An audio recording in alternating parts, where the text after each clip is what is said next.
A gente conversa agora com a senadora Simone Tebet, terceira colocada da eleição presidencial, com quase 5 milhões de votos, aqui no Jornal Eldorado. Senadora, bem-vinda. Bom dia Carolina, bom dia Eliane, bom dia Raiz e bom dia a todos que estão nos ouvindo. É isso aí, a gente já convida também para participar dessa conversa com a senadora colunista aqui nossa, Eliane Cantanhede. Também bom dia, Eliane, bem-vinda. Bom dia, senadora Simone Tebet, obrigada por estar aqui com a gente nessa manhã. Bom dia, Raíssa e Carolina. Bom, senadora, a senhora declarou apoio ao ex-presidente Lula nessa segunda etapa aqui da eleição, mas não deixou de fazer críticas ao petista, se colocando inclusive contra a hipótese do MDB ingressar no eventual governo. A senhora acha que, apesar do histórico do seu partido, o MDB deve manter essa autonomia nesse centro democrático de direito, né? Deve conseguir manter essa autonomia? Não só acho que sim, como acho que é fundamental. Carolina, acho que nós temos que rever a política na sua essência. Primeiro, que não serão tempos fáceis. O Brasil precisa ser reconstruído na sua base, na sua unidade, enfim, na sua inteireza. Há um país que precisa ser imediatamente reconstruído. E o futuro presidente da República precisa ter autonomia para escolher os melhores. Sim, se tiver nos quadros do MDB ou no PSDB ou naqueles partidos aliados que de alguma forma possam compor o governo, mas pela sua competência, pela sua qualidade, pela sua excelência, obviamente, mas não nesse espírito que não dá certo, que não deu certo, que acabou com a política brasileira, do tomar lá da cá, do fisiologismo, do me dê ministério, senão eu não te dou votos necessários para aprovar reformas estruturantes, para aprovar projetos importantes na área da educação e da saúde. Isso tem que acabar. A má política desgastou de tal forma a política que fez, lamentavelmente, nascer no Brasil populistas, extremistas, pessoas que vendem um pedaço da lua, né, e dizem que dão conta de fazer o impossível.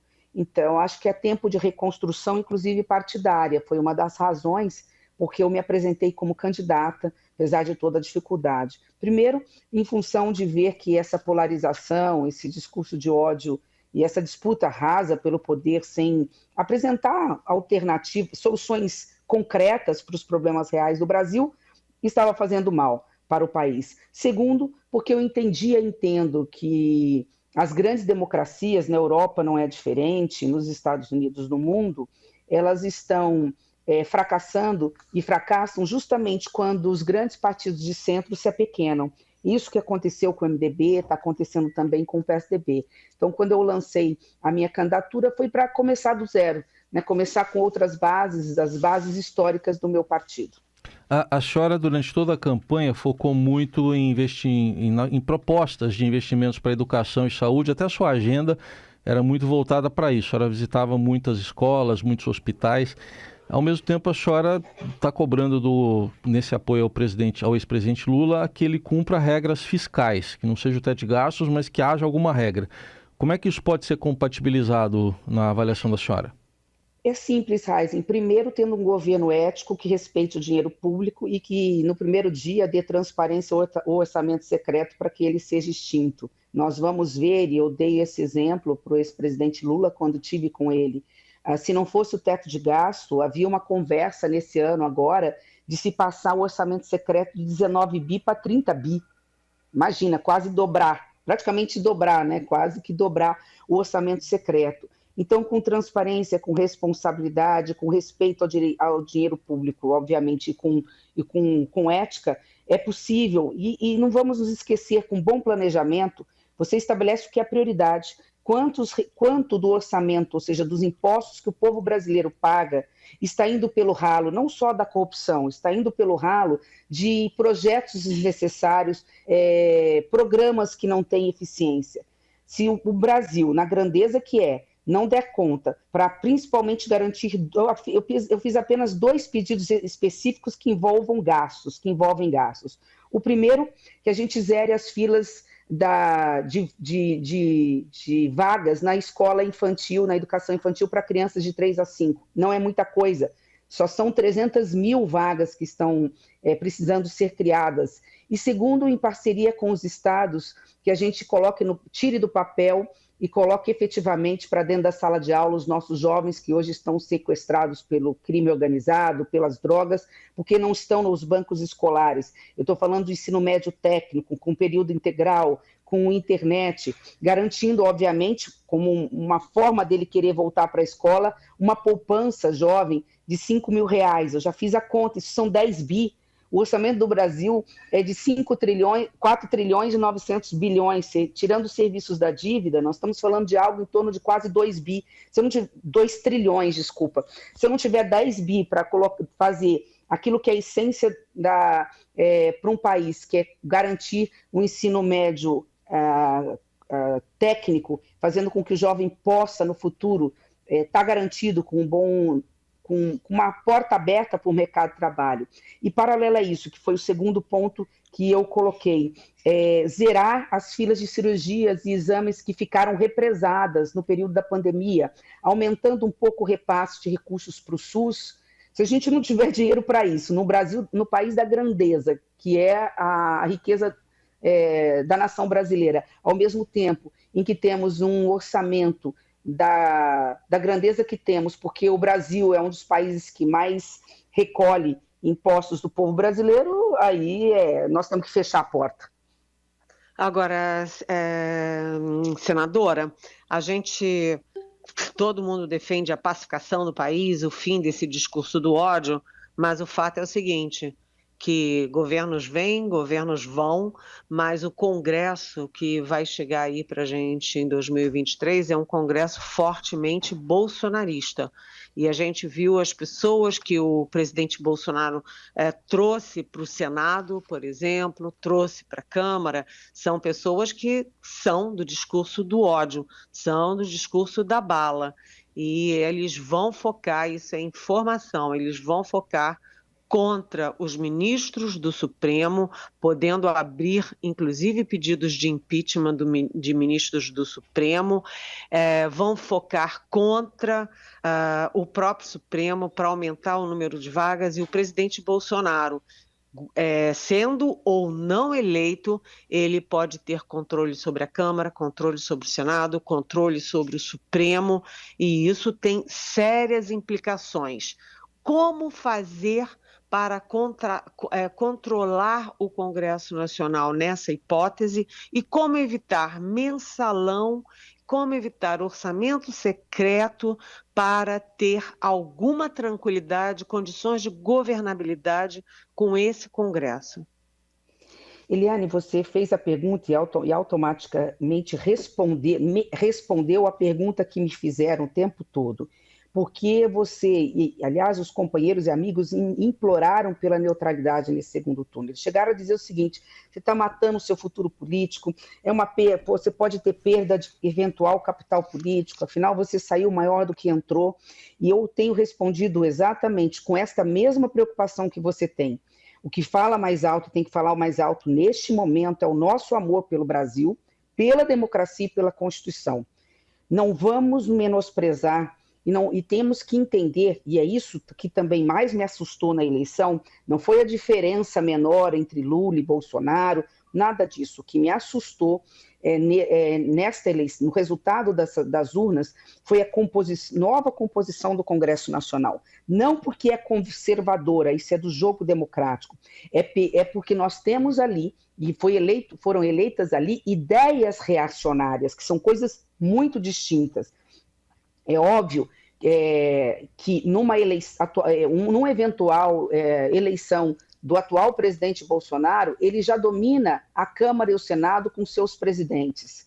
Ele continuaria com o domínio e a hegemonia do Poder Executivo, porque é o chefe, do Congresso Nacional, porque já domina, e aí até pela composição que você falou, para tentar implantar, aprovar um terceiro mandato, aumentar o número de ministros e dominar o único poder que tem que ser imparcial e que não é político, que é o Poder Judiciário, que tira os excessos de um presidente, de um senador, da classe política. Nós estamos falando de uma ditadura branca, nós estamos falando daquilo que é velado e que é por isso mais perigoso, porque a população, não tendo o senso crítico, acaba não entendendo o que está acontecendo. A segunda vamos dizer assim, a segunda conclusão, e é a pergunta que você me faz mas e aí? Não sendo Bolsonaro, sendo Lula, como fazer com esse Congresso? Não vamos menosprezar a experiência de quem já foi 2 vezes presidente da República, sabe negociar com o Congresso Nacional e sabe como fazer. Óbvio, e aí vai a minha crítica, e eu acho que também é a sua, não pode ser nas mesmas bases do Mensalão e do Petrolão. Isso é corrupção. Aconteceu no passado, a verdade sempre me foi a companheira. Ao dar o apoio ao presidente Lula, o faço com uma série de críticas, e ele sabe disso, mas não há escolha, né? Quando um lado não é democrata, não tem escolha a se fazer, é a minha visão, e é por isso que eu estou dando apoio ao presidente Lula, e ele vai ter que fazer, obviamente, que vindo soberanamente, se for eleito, com o apoio popular, as reformas estruturantes necessárias nos primeiros meses, especialmente a tributária. Quando você tem apoio popular e quando você tem uma economia forte, você automaticamente conquista apoio dentro do Congresso Nacional. Eu comecei a minha vida como deputado estadual, estou encerrando temporariamente, não sei se permanente ou temporariamente, a minha vida como senadora há 8 anos no Congresso Nacional. Eu sei que deputados e senadores têm medo apenas de uma coisa, e por isso jogam ao lado do presidente quando ele tem. Ele tem apenas medo do eleitor, do cidadão. Se o presidente entrar com apoio popular e conseguir imediatamente aprovar minimamente uma reforma que garanta uma estabilidade econômica, garantindo segurança jurídica, os empregos voltando, né, tendo crescimento econômico, ele governa sem precisar cometer erros do passado. Senadora, a gente viu o presidente colocar em xeque as eleições, a gente passou o primeiro turno sem intercorrências do TSE, né? Enfim, ontem o ministro Alexandre de Moraes falou sobre isso, e vimos o presidente adotar uma relativa moderação no discurso até agora. O senhor acredita que esses apoios que o presidente tem exibido desde domingo, né, publicizando governadores e congressistas eleitos, ignoram as ameaças que ele fez reiteradamente à democracia e às urnas, e acha que se esses apoios poderiam abandonar o presidente se o discurso radical voltar após o segundo turno, também se o resultado não for a vitória de Bolsonaro? Começando pelo final da sua pergunta, sim. Eu acho que se ele se cair a máscara e ele sair do personagem que ele criou agora, né, de moderação, para poder ter o objetivo do resultado final das urnas de ganhar as eleições, e você, obviamente, que não consegue enganar todo mundo o tempo todo, automaticamente muitos desses, até porque eu conheço, são pessoas equilibradas, são bons políticos, bons governadores, têm história e têm tradição, eu não tenho dúvida que abandonam sim, porque eu não posso acreditar que as pessoas que eu vi na fotografia, com quem alguns eu convivo, e estiveram juntos, lutando por redemocratização, lá no final da década de 80, continuarão com um presidente que, se eleito, flertar com medidas autoritárias que ferem a Constituição e os valores democráticos. Então, sim, eu acredito que essas pessoas deixariam de estar ao lado do presidente da República se ele fosse eleito e começasse a ter medidas extremadas. A senhora é a favor da troca do presidente do Senado? Porque um dos alvos, ontem eu ouvi a seguinte frase de uma pessoa de dentro do Palácio do Planalto: não se sabe quem será o futuro presidente do Senado, mas com certeza não será Rodrigo Pacheco. Por quê? Porque o Rodrigo Pacheco é do PSD de Minas, que já apoiou publicamente o ex-presidente Lula. O que a senhora acha da reeleição de Rodrigo Pacheco? Bom, Eliane, é uma pergunta assim, no campo, obviamente, né, vamos dizer assim, da expectativa de uma possível eleição de Bolsonaro. Como eu quero crer e espero que isso não aconteça, né, eu vou também dar uma resposta um pouco mais genérica, se você me permitir. Eu tenho um bom relacionamento com o Rodrigo Pacheco no campo pessoal, somos colegas, advogados, somos senadores juntos, mas também fui candidata contra ele, né, porque ele teve a seu favor um orçamento secreto, que a gente sabe o que significa e onde levou. Se é Rodrigo Pacheco ou não vai ser Rodrigo Pacheco, eu entendo que, eleito o presidente Lula, ele terá condições de ter minimamente um presidente que consiga não só dialogar, mas tocar a pauta do Senado, que é fundamental e estratégica, especialmente em relação às reformas estruturantes. Eu não consigo enxergar o próximo presidente da República não tendo condições minimamente, não de interferir, porque eu sou contra essa interferência, aliás, sempre lutei contra, porque os poderes são independentes, mas conseguir minimamente trazer no bom senso uma casa que permita eleger qualquer um ou qualquer uma que tenha compromisso com o futuro do Brasil, de forma bem objetiva. Um presidente da República não pode dizer quem é o próximo presidente do Senado ou da Câmara. O que ele pode e deve é, dentro da orientação do seu partido, de partidos aliados, dizer: me deem um candidato, um presidente do Senado ou da Câmara com um perfil que seja um perfil que tenha condições de, minimamente, através do diálogo, da moderação e do mesmo objetivo, que é servir ao Brasil, colocar em pauta projetos relevantes para o nosso governo. Porque é assim que funcionou com o Fernando Henrique, é assim que funcionou no passado e é assim que tem que funcionar no futuro. Eu conheço um pouquinho o Senado, eu estou lá há quase 8 anos, para dizer que não vai ser de cima para baixo. Eleito Bolsonaro, ele não vai conseguir emplacar candidato ou candidato do seu coração. Não é assim que eu acredito que vai funcionar, apesar dele ter colocado 20 dos 27, segundo falaram, pela lista. Nós não vamos esquecer que nós temos 2/3 de senadores que ainda estão na legislatura e já estão lá há 4 anos. Senadora, e em relação ao seu papel aí nesses 23 dias que restam para o segundo turno, a senhora vai viajar com o ex-presidente Lula, vai gravar horário eleitoral com ele, a senhora seria também uma ponte para tentar fazer ele ser um pouco mais ouvido no agronegócio? Bom, Raízen, eu tenho por hábito, não sei se hábito ruim ou hábito bom, de falar tudo que eu penso. E como sempre digo, eu sempre digo isso, a verdade sempre me foi companheira e não vai ser agora que eu vou abandoná-la. Meu apoio ao ex-presidente Lula candidato não é por adesão, é um apoio inclusive crítico, todo mundo sabe disso, mas é um apoio pelo Brasil que eu sonho, muito diferente do que está aí, um apoio por um Brasil inclusivo, generoso, sem ódio, sem fome, sem miséria, mas um Brasil com reformas estruturantes, que respeite, por exemplo, a livre iniciativa, o agronegócio e o meio ambiente, enfim, um Brasil que eu quero ver crescer para gerar emprego e renda e ter comida barata na mesa das pessoas.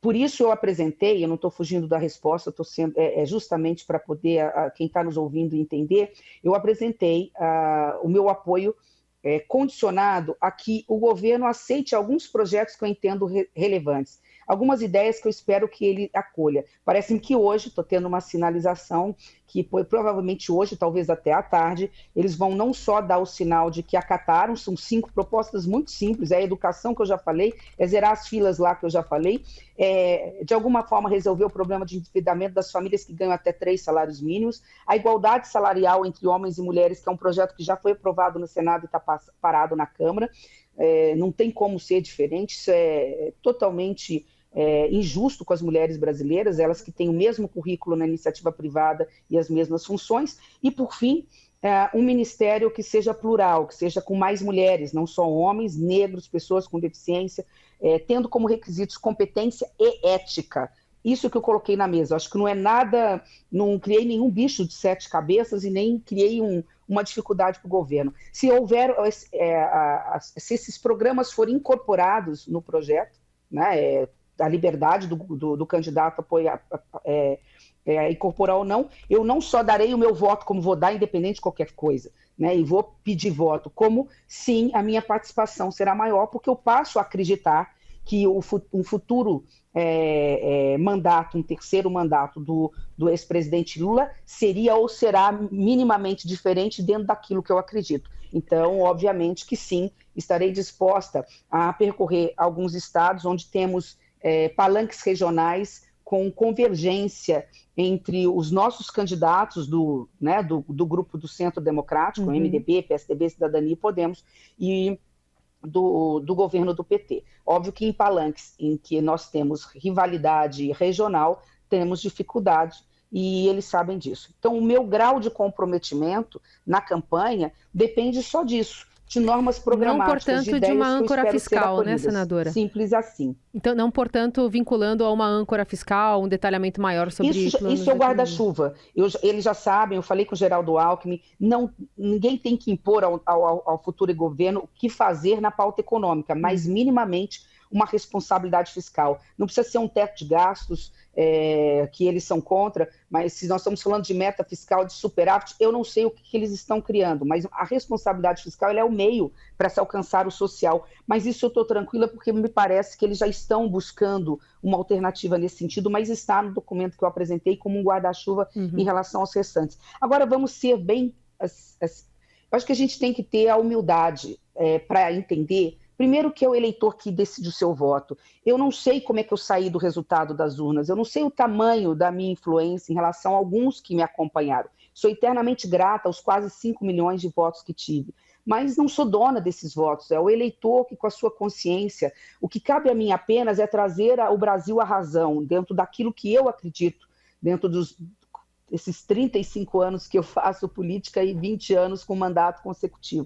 Mas não sei até que ponto, qual é o tamanho da minha ajuda dentro do processo, mas eu posso dizer com tranquilidade, eu entro de corpo e alma naquilo que eu acredito. E eu acredito sim que o que está em risco no Brasil é uma hegemonia de poder nunca antes vista desde a redemocratização. Eu vejo sim riscos e ameaças à democracia como nós conhecemos hoje, e é preciso que, se me permitir, né, a imprensa livre explique para essa juventude, a gente não tem tempo, do que significa a democracia, o que é a liberdade, o que é eu poder comprar pela internet que seja um ticket ou um ingresso de cinema no teatro e poder ir saber que a sala não vai ser fechada por censura, que eu possa, a 4 anos, ir para as urnas, escolher o meu candidato, a minha candidata, a governadora, a presidente da República, a minha liberdade de falar o que penso nas redes sociais, dentro dos limites da Constituição, ou mesmo numa rádio, e não ter que estar numa delegacia de polícia explicando o porquê que eu tenho esse pensamento. Ir e vir, os nossos jovens poderem estar nas ruas até altas horas da noite, feliz, comemorando, e voltar para casa em segurança, sem ser questionado ou parado nas ruas pela polícia que tolhe, que limita o nosso direito. Enfim, acho muito importante, a gente fala muito em democracia, ela faz sentido para quem tem idade como eu, mas quem tem menos de 35 anos ou talvez 40 anos, pode ser um conceito distante, mas sem a democracia nós não temos absolutamente nada do que nós temos hoje enquanto país civilizado. Senadora Simone Tebet, muito obrigada pela conversa. Até a próxima. Eu é que agradeço. Bom dia a todos. Agradeço. Bom dia a todos.